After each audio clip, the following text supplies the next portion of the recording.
difficult as it might seem to believe, Disney's 1949 book-off-the-shelf classic was not the first time The Headless Horseman was brought to the big screen. That would be the 1922 silent film starring Will Rogers. It wasn't even the first animated version. That honor went to a 1934 film produced by Mickey Mouse co-creator Ub Iwerks.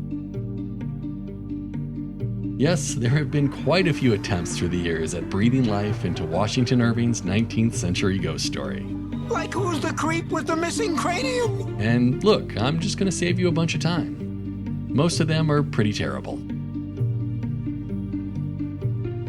That Brom Bones, he's a terrible character with a story. Surprisingly, the Disney version continues to be one of the most faithful adaptations of the original short story, and one that was seared into my memory at a young age. I still remember gleefully bringing this VHS tape home from the rental store. From that point forward, I thought no one would ever be able to top Disney's take on the Headless Horseman. But when Tim Burton's atmospheric take on the Hollow debuted in 1999, my allegiances were suddenly tested. Now before you tear into me for my questionable taste in movies, at least give me a chance to elaborate. First, because of my timeline growing up, Tim Burton will always kind of fall under the umbrella of Disney for me. Yes, he's done plenty of work outside the House of Mouse, but the man still takes over the Haunted Mansion at Disneyland for the last 4 months of every year. I think he's part of the culture.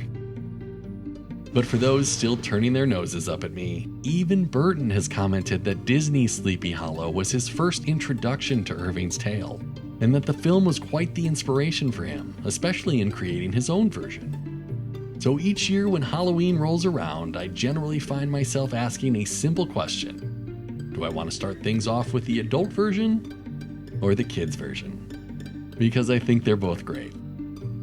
Now in terms of Ichabod and Mr. Toad, and in wanting to keep this video manageable, I'm only going to focus on the Sleepy Hollow portion of the Disney two-parter today. It's always possible I find my way back to Mr. Toad, but in all honesty, it's just never been a favorite of mine. I do enjoy his wild ride at Disneyland, and will happily hop aboard that motor car anytime the line is short enough. But the film itself, I just don't really like any of the characters. I never found the story all that engaging, and even as a kid, I was never a fan of Toad's descent into madness and delinquency. By the time he clears his name at the end, I really didn't care. I was just glad it was over. So before we make for the bridge with all our might, my name is Jay. That is Bing Crosby on Take Your Kids to Work Day. And this is Walt Disney's The Legend of Sleepy Hollow.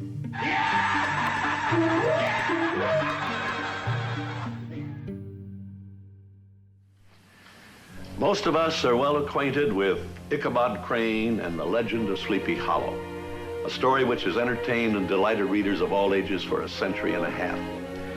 But some of us may be less familiar with the man who created The Legend of Sleepy Hollow and whose literary genius brought him international recognition as America's first professional man of letters.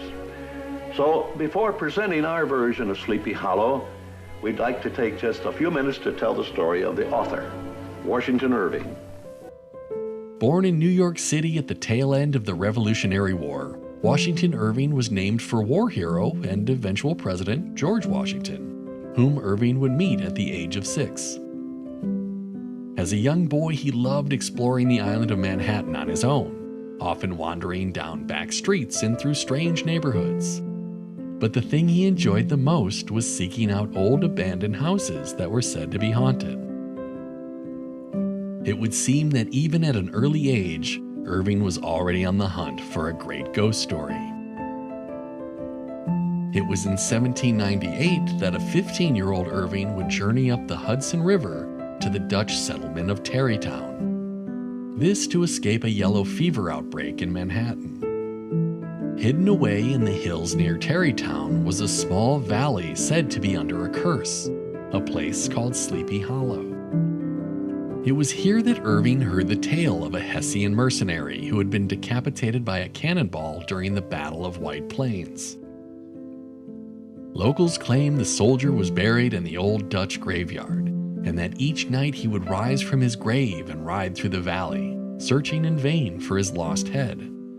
Thus, the earliest seeds of a short story about a lanky schoolmaster, a coquettish farm girl, and a headless apparition were first planted. Now, I'm sure this won't come as a huge surprise, but Walt Disney loved spooky stories and supernatural folklore. This is Roland Crump, who for the project here is sort of acting as the interior decorator of a house of illusion. What do we call it? Museum of the Weird. Museum of the Weird. Before Ichabod went into production, Walt visited the surrounding areas of Tarrytown, searching for authentic looks and feels that he could use in his animated film. Wanting to preserve historical accuracy, Disney filmmakers researched the music and clothing of colonial America. They even recreated actual buildings from the region, such as the Old Dutch Church, which you'll still find in Sleepy Hollow today. Wanting to balance spookiness with charm and humor, Disney had only one name in mind for the role of narrator: Bing Crosby.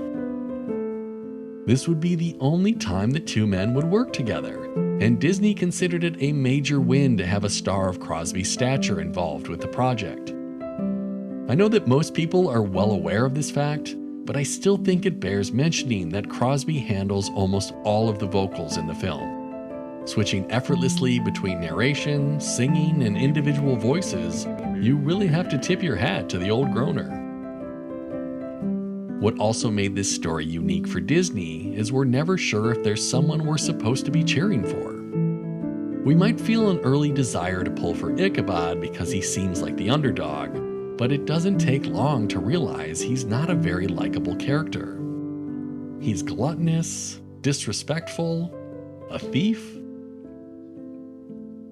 and not very good at his job. Even in his courtship of Katrina, it's clear that what he's truly after is her father's wealth. He's not a villain, but it's clear Disney doesn't want us to get too attached to him either. Our other main characters aren't much better.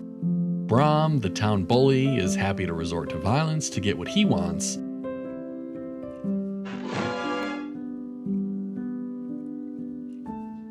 I'm gonna wreck it! And Katrina pits the two men, and most of the village, against each other for her own amusement. All of these introductions and establishing shots, which as a kid I always wanted to skip so I could get to the good part, are actually setting us up for what lies ahead, the night of Halloween. This part of the film breaks into three parts: Brom's tale, Ichabod entering the Hollow, and the arrival of the Headless Horseman. We could also call these the setup, the delivery, and the payoff.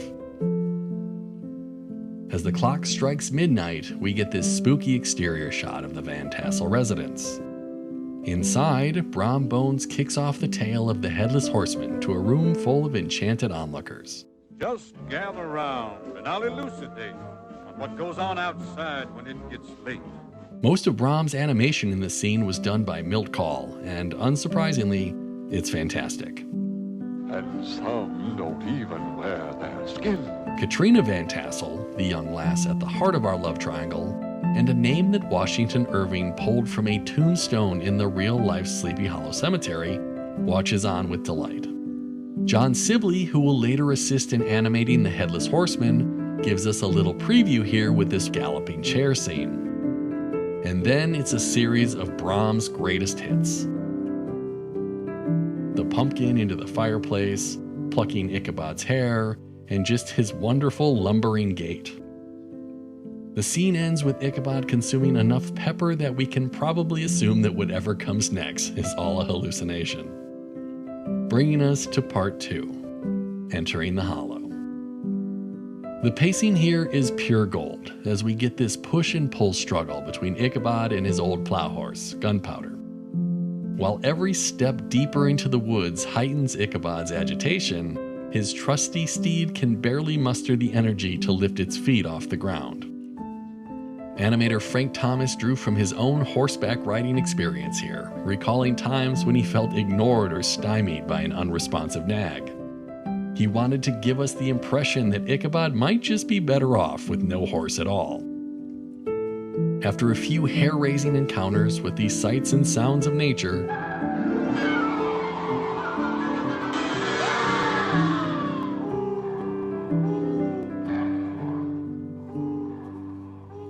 including a bit of reused animation from the old mill,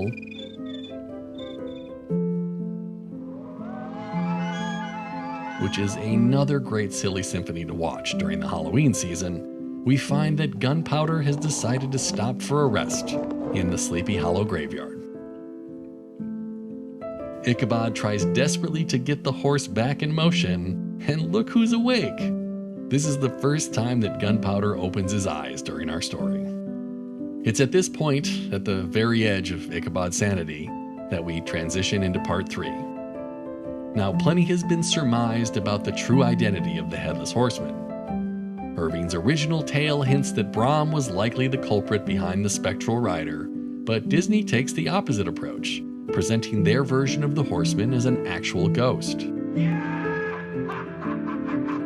But not so fast. Animators Frank Thomas and Ollie Johnston had this to say about the encounter. The dangers in the woods of Sleepy Hollow are actually all in Ichabod's imagination. The audience saw what he saw rather than what was really there.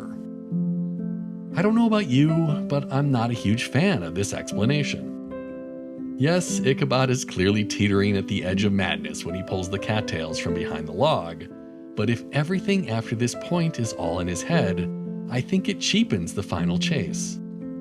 There is one last bit of evidence that supports this claim, but we'll come back to that in just a second. What comes next is a series of scenes, set pieces, and sight gags that have probably never been topped. Wooly Reitherman, who you already know I'm a huge fan of, was the lead animator for the Headless Horseman, with Frank Thomas handling most of the animation for Ichabod. They certainly weren't the only ones animating the sequence, but it's difficult to pin down exactly who handled which individual shots. If you're looking for a new way to appreciate this final chase, watch this series of events from the perspective of Ichabod's hat. It is a riot of clever ideas that go mostly unnoticed because our attention is obviously drawn elsewhere. But I'm telling you, keep an eye on that hat. As our feverish chase approaches its finale, we take one more look back through the covered bridge to find our last bit of evidence that this may have all been in Ichabod's mind. It's a blink and you missed it moment, but in the second between the horseman hurling his pumpkin at Ichabod and the subsequent impact, our ghostly rider has already vanished. I'm not saying this is concrete evidence of anything, but I do think it's an interesting touch. Not long after that, Brom and Katrina get married, which feels earned. These two were always going to wind up together. And we are left to ponder the true fate of the old schoolmaster. The Adventures of Ichabod and Mr. Toad would be the 6th and final release of Disney's package era, also known as the wartime era. This was a challenging period for Disney as the eyes of the world weren't exactly on the cinema, and financially times were already tight. Pre-wartime, Walt Disney Productions had around 1,200 employees, the largest animation workforce in the world at the time. But when Saludos Amigos premiered in 1943, the first of Disney's package films, that staff had shrunk to nearly half of its pre-war size and would remain that way throughout the 1940s. And even though Walt was quick to reassure the public that the multi-episode cartoon fantasy would not replace the classic fable picture on the Disney schedule, for a time it did. With overseas markets cut off, full-length features were too risky and expensive, so these shorter anthology series made more sense. I know this era is generally considered a pretty dark time for Disney, but that doesn't mean good work wasn't being produced. The Legend of Sleepy Hollow is proof of that. These films were still created by Disney's top animators of the time, including Walt's 9 old men. Yes, it's frustrating when I want to watch Pecos Bill, but I can't remember which movie it's a part of, but it doesn't stop me from enjoying these films. I think Ichabod sent Disney's package era out with a bang. And up next we would see Cinderella, thus beginning the Silver Age of Disney animation. But what do you think? Was this Disney's best film of the package era? Or do you just skip these films entirely? Man, I'm getting out of here. Man, I'm getting out of here too. So until next time, my name is Jay. Thanks for watching.